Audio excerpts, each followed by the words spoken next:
He could have been a king. After defeating the greatest empire in the world, Washington was in absolute power. His army was loyal, his enemies were defeated, and the world was waiting for him to take a throne. And he did the unthinkable. He gave it back to the people. Before he was great, he was forged in adversity, in war, and in cold winters that pushed human beings to the edge of survival.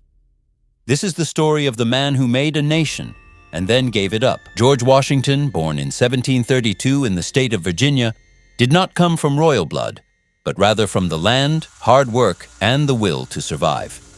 At the age of 20, he ventured into the untamed wilderness of America, exploring the country, becoming a surveyor, and learning the meaning of survival, patience, and leadership in the midst of the untamed American frontier. At 21, he joined the French and Indian War, leading men into battles he was not prepared for, suffering the embarrassment of defeat at the hands of the French at Fort Necessity in 1754, where he was forced to surrender.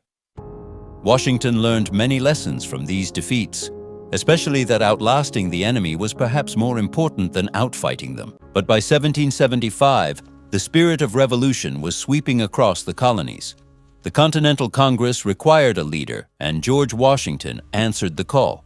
He was a man of calm and steady resolve, with a commanding presence. He did not promise his troops victory, but endurance. His troops were poorly trained, inadequately equipped, and perpetually on the retreat, but Washington knew that the secret to success lay not in winning, but in surviving. Every defeat, every bitter winter camp, every failed skirmish tested Washington and his troops, but also forged an army strong enough to resist the power of the British Empire.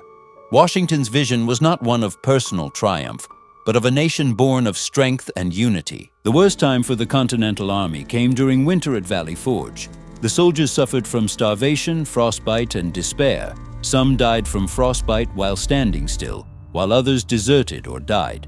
However, Washington also suffered from the cold just like his men, which helped to inspire his troops. The entry of von Steuben helped to transform a militia force into a proper army. Valley Forge did not kill the revolution. Instead, it forged it. Washington came out as a man of ideas and men, a symbol of perseverance in the face of unimaginable adversity. Christmas night, 1776, Washington led his men across the icy Delaware River, a bold move that caught the enemy by surprise at Trenton. Hope had returned to the tired revolutionaries.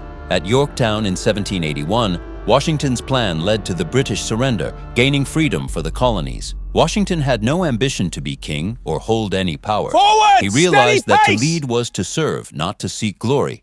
He remained humble and selfless, laying the groundwork for the ideals of the new country. Glory wasn't Washington's alone. It belonged to the people. In 1783, in the aftermath of victory, Washington did something no victorious general ever did before him. He gave up his commission.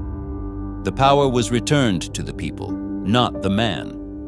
In 1789, he was elected the first president, designing the process by which power would be transferred peacefully and declining a third term. His valedictory words were an injunction against division and an accolade for unity. When he died in 1799, even his former enemies mourned him. George Washington did not fight for himself. He fought for an idea, then set that idea free from himself. The legacy he left behind was not a throne, but a country.